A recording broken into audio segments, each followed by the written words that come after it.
Hollywood, California, known for its glamour and entertainment. A collection of freeways, movie studios, nightclubs, shops, cafes, and, of course, its personalities.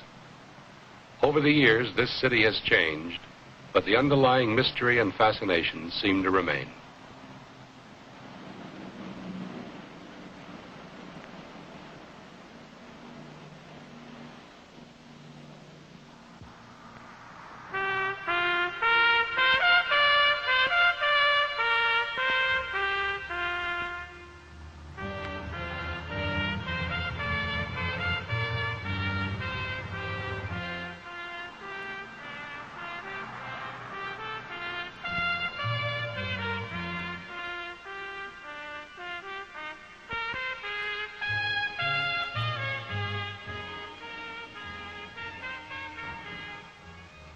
Dominic Calicchio, 72 years old, born Rome, Italy, in 1901.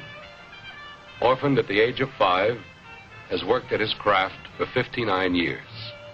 A craft that remains in an era where artisans, like himself, have dwindled to a vanishing few. Dominic Calicchio, the last trumpet maker.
Here, in a converted two-room house, the demand for Calicchio's craft is such that every inch of space is utilized, including a converted garage and a patio area.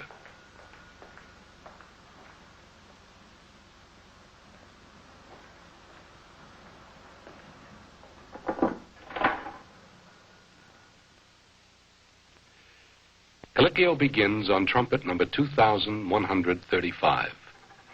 Although the basic design has changed little over the past 50 years, he constantly makes small and often significant changes in an effort to improve his instrument.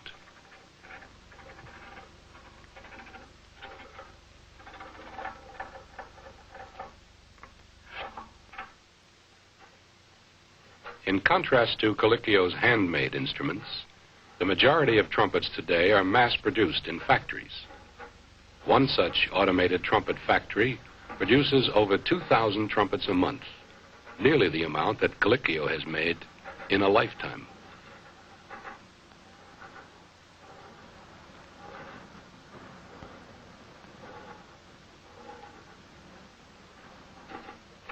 I began working in my craft in 1914.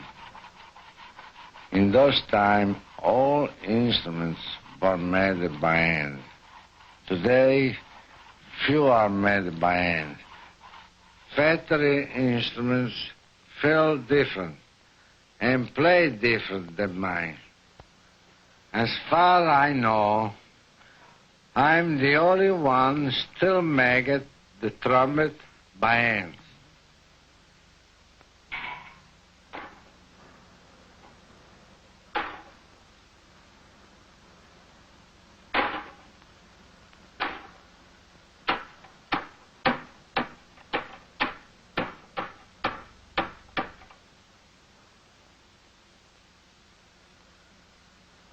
This is the good stuff.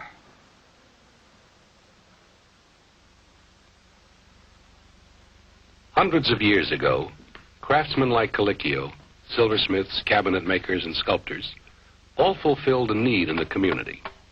They were specialists, the artisans and craftsmen who were commissioned to fashion a useful object which was also a work of art. These men worked in small shops, often in their own homes, to create a complete product. Today, demand for the craftsman's handmade objects has been replaced by the demand for inexpensive machine-made products.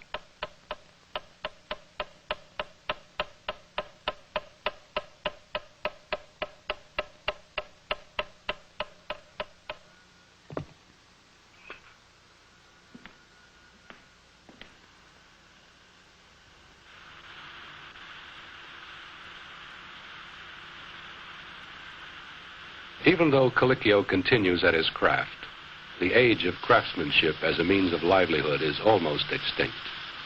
Many artisans have sought other means of support, and as a breed, they have nearly disappeared because of the pressures of modern technology and mass production.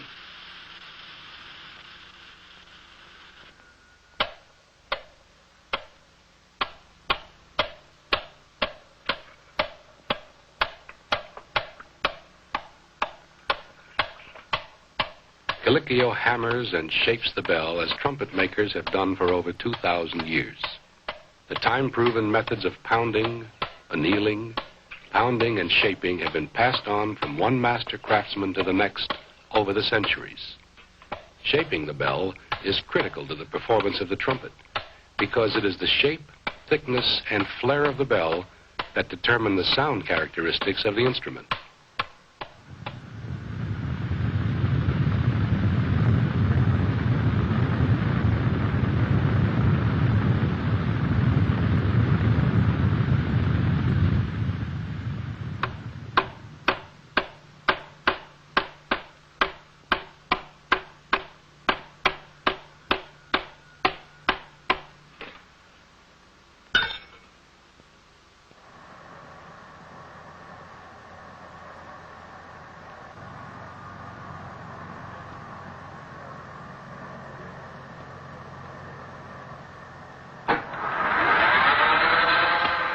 My craft required concentration and skill in order to make each part correct dimension.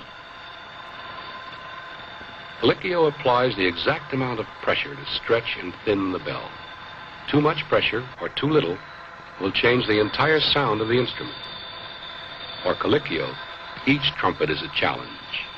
Each has its own personality, which is determined by the bell, the leader pipe, and the kind of metal used. Each bell is unique. Even when two bells are made of the same metal and turned on the same mandrel, they will not sound exactly alike. Colicchio makes most of his own tools, as craftsmen did hundreds of years before him. Hammers, chisels, bits, even some of his machinery has been handmade. All my life I work in brass. I make everything myself. I began my graft in this country in New York City in 1925. At that time, I needed a lathe to turn the bells. I had no money, so I built my own lathe. During the war, there was no brass, so I made my own.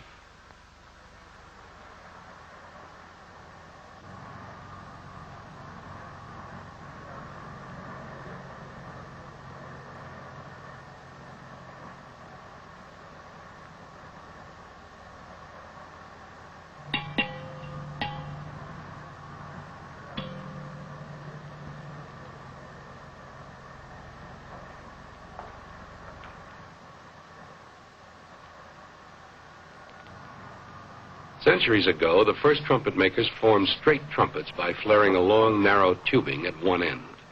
These herald's trumpets were used to prologue royal announcements or to signal the start of tournaments. Because of their length, these horns were quite heavy, and the player had difficulty hearing his own notes. Inventive craftsmen during the Renaissance period in Italy began bending the tube to make a more compact horn called a bugle.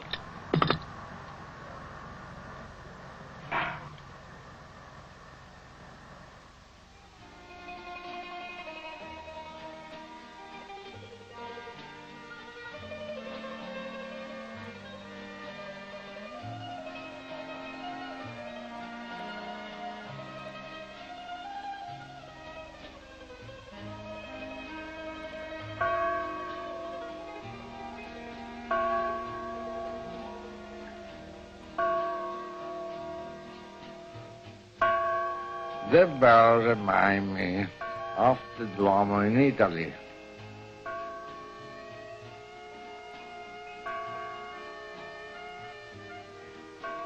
This is where I spend my holy life.